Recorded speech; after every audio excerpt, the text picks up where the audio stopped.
Halo Gupi Lovers, kembali lagi dengan Yusuf Gapi.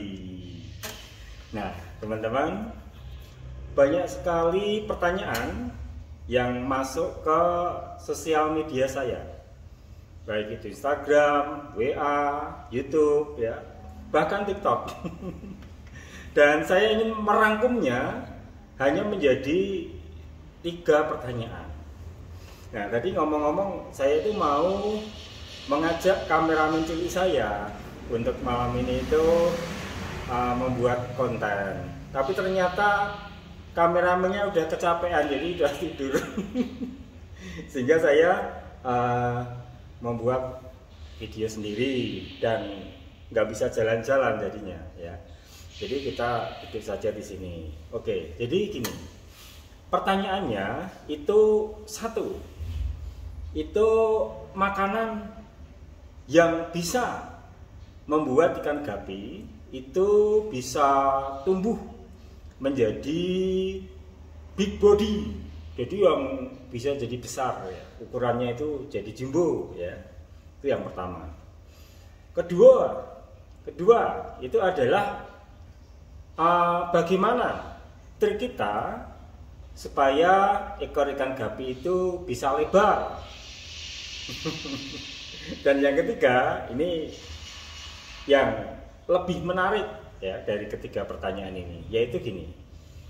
Ini bahkan sering mendapat pertanyaan langsung ini dari teman-teman.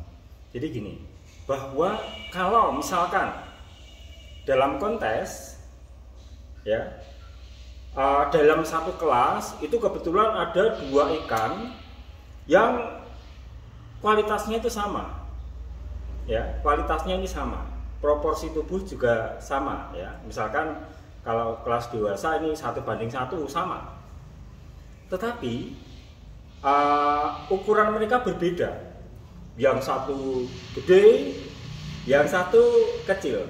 Nah itu gimana, ya?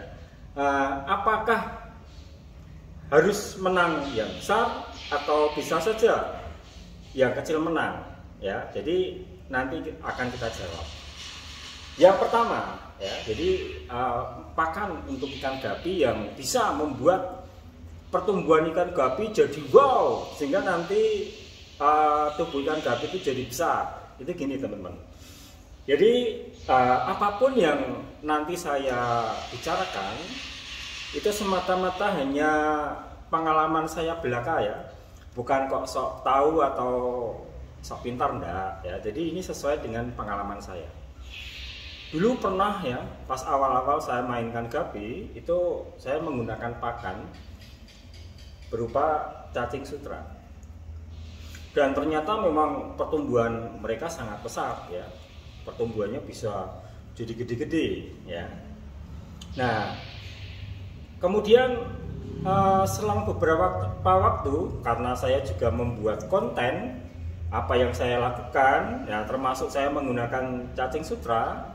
Padahal cacing sutra itu sebetulnya tidak baik, teman-teman, karena kadang mengandung parasit alami, ya. Jadi saya tidak mau, ya, teman-teman breeder juga kemudian menggunakan cacing sutra, karena kita nggak tahu cacing sutranya itu didapat dari mana, ya, dari selokan atau dari sawah budidaya, kan kita nggak tahu. Jadi akhirnya saya mendingan tidak memakai cacing sutra daripada nantinya menjerumuskan breeder pemula, ya, yang baru mulai main, wah cacing sutra bagus, nah seperti itu. Jadi mendingan saya akhirnya berhenti pakai cacing sutra. Dan kemudian saya waktu itu karena artemia saya banyak, ya, akhirnya semua saya kasih full artemia. Bagi yang masih kecil maupun yang sudah dewasa, semuanya full artemia. Nah ternyata untuk budaya memang bagus, ya, pertumbuhan pesat. Yang dewasa juga bagus, ya, badannya kencang-kencang. Tapi untuk yang remaja menuju dewasa ternyata ada apa, ya, kekurangan. Karena ternyata dengan dikasih makan full pelet itu sebetulnya kebutuhan makan mereka itu kurang.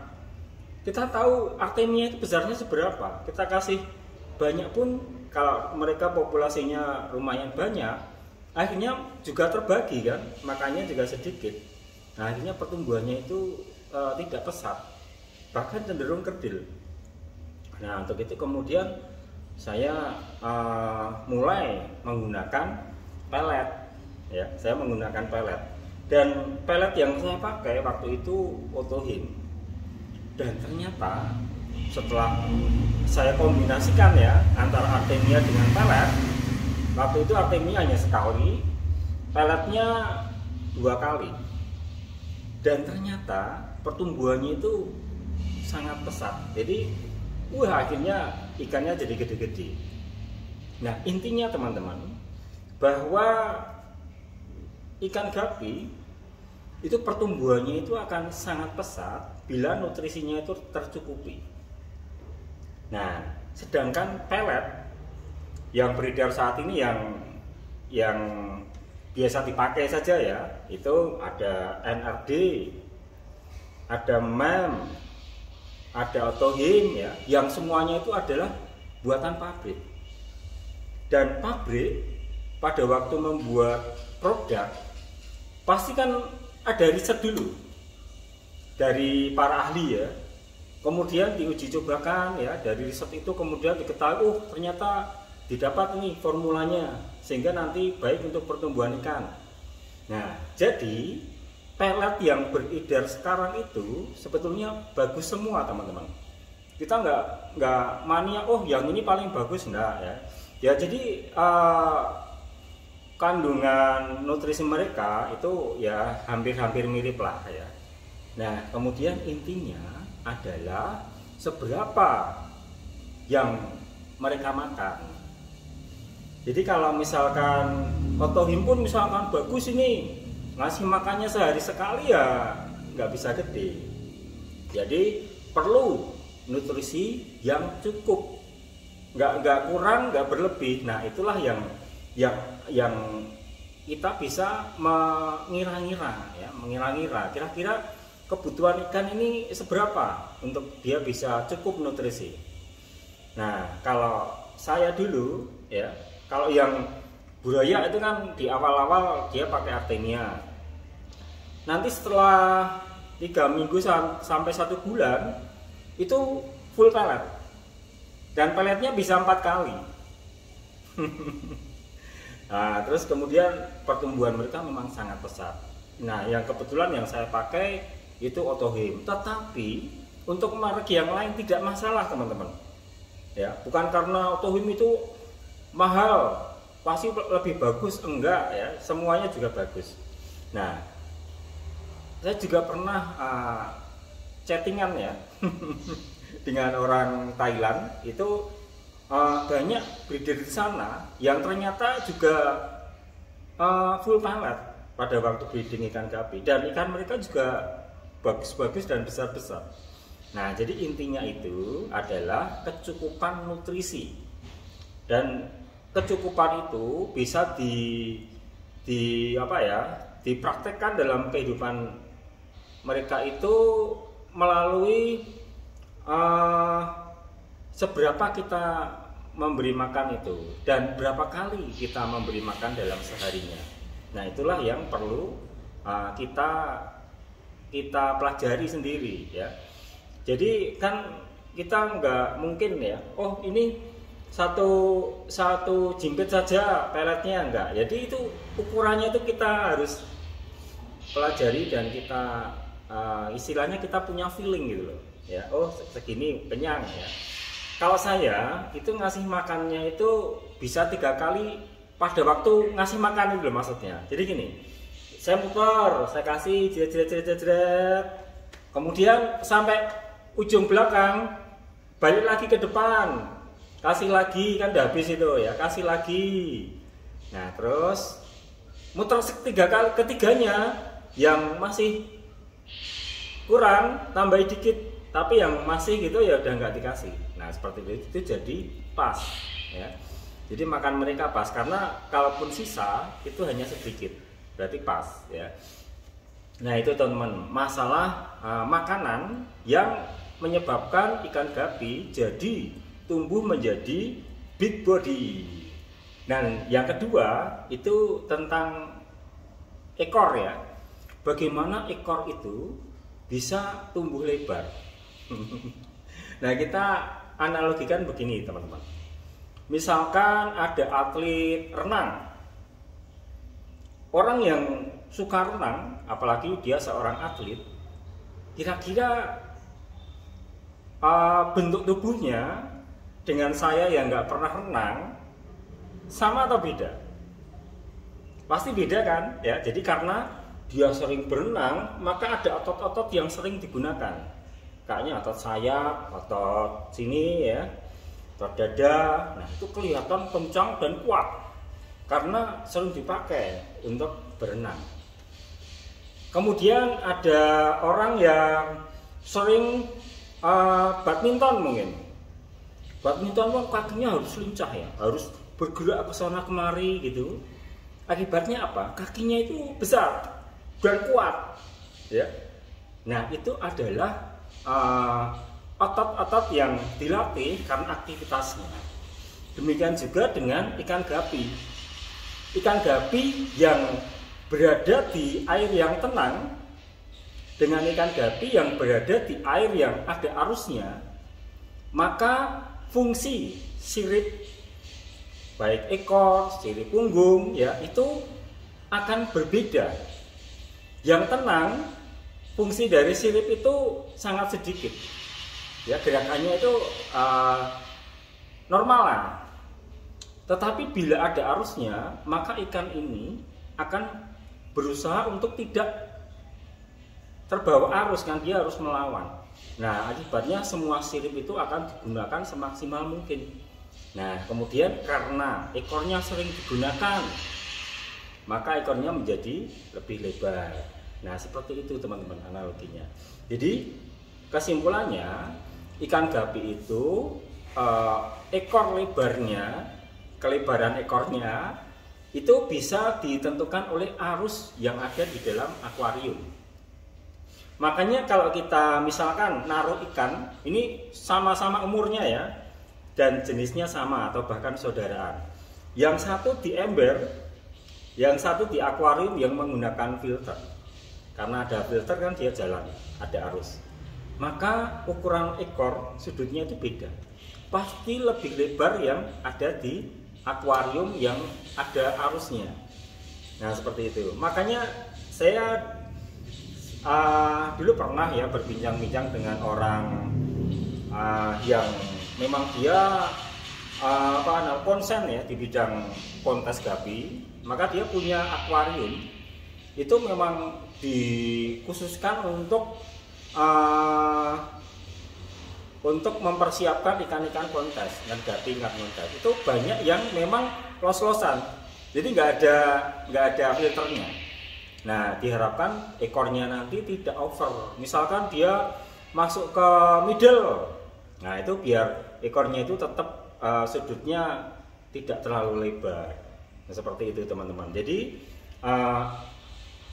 ekor ya pada ikan gapi itu, tetapi begini ya teman-teman, bahwa yang tentang ukuran big body maupun lebarnya ekor tadi, itu yang kita lakukan itu adalah dari faktor luar atau eksternal ya. Sebetulnya ada pengaruh lain yaitu internal, jadi genetik. Contohnya kalau misalkan ada ikan yang memang genetiknya itu ekornya nggak bisa lebar, dikasih seberapa besarnya aerator ya sehingga aerosnya lebar, aerosnya kenceng, ya nggak bisa lebar. Nah, jadi yang ukuran big body juga demikian. Ikan yang memang genetiknya kecil dikasih makan seberapa pun ya tetap kecil ya karena genetiknya kecil. Nah, itulah teman-teman. Jadi apa yang kita lakukan, kita upayakan itu adalah faktor eksternal. Sedangkan faktor internal yaitu genetik itu juga tetap berpengaruh ya. Nah, kemudian yang ketiga yang paling menarik ini ya, saya banyak mendapat pertanyaan ini. Jadi gini, Pak D, kalau misalkan ini ada ikan gapi dalam kontes satu kelas bahkan satu jenis ya, misalkan sama-sama HB pastel, ukurannya sama 1:1 ya. Kemudian pokoknya dari segi apapun ikan ini sama-sama bagusnya. Pak D pilih mana? Atau nanti bakalan mana yang menang, yang besar atau yang kecil? Ini sama-sama kuat loh ini ya. Nah, jadi nanti kalau misalnya di head to head ya, menang mana? Jadi gini, analoginya seperti ini. Misalkan kita mau masuk ke Akabri, ya mana saja, ke pegawai bank, pramugari, pramugara, apapun itu, misalkan ini, dalam tes kecerdasan, wis bagus ya, sama-sama bagus, sama-sama pintar. Dari kecantikan atau ketampanan, ya sama-sama ganteng. Nah, nanti pada waktu dilihat, yang satu ganteng, pinter, tapi dia pendek. Yang satu ganteng, pinter juga, tapi dia tinggi, 170 atau 175. Yang ini cuma 165. Seperti itu. Kira-kira bagian penerima tenaga HRD-nya ini pilih yang mana? Manusiawi saja, pasti pilih yang postur tubuhnya lebih bagus. Jadi kalau dilihat orang gitu kan juga enak. Nah, itu sama juga dengan pada waktu kita menentukan ikan kecil atau ikan besar yang menang pada waktu memiliki kualitas yang sama. Ya, kalau saya sendiri tentu akan memilih yang besar. Karena yang besar ini dengan yang kecil tentu pemeliharanya akan lebih ya menuntut ya daripada yang besar ini, pasti akan penanganannya akan lebih ya daripada yang kecil ya. Jadi yang besar ini memiliki nilai lebih ya. Jadi seperti itu teman-teman. Jadi kalau misalkan ditanya besar sama kecil kualitasnya sama, besar apa kira-kira pilih yang mana? Kalau saya sebagai juri ya saya tetap pilih yang besar. Jadi itu teman-teman ya ulasan kita malam hari ini. Nah, untuk request ya yang ingin diulas tentang apapun ya masalah budidaya ikan gapi, silahkan tulis di kolom komentar ya. Oke, sampai jumpa lagi dan salam ngobrol. Ciu.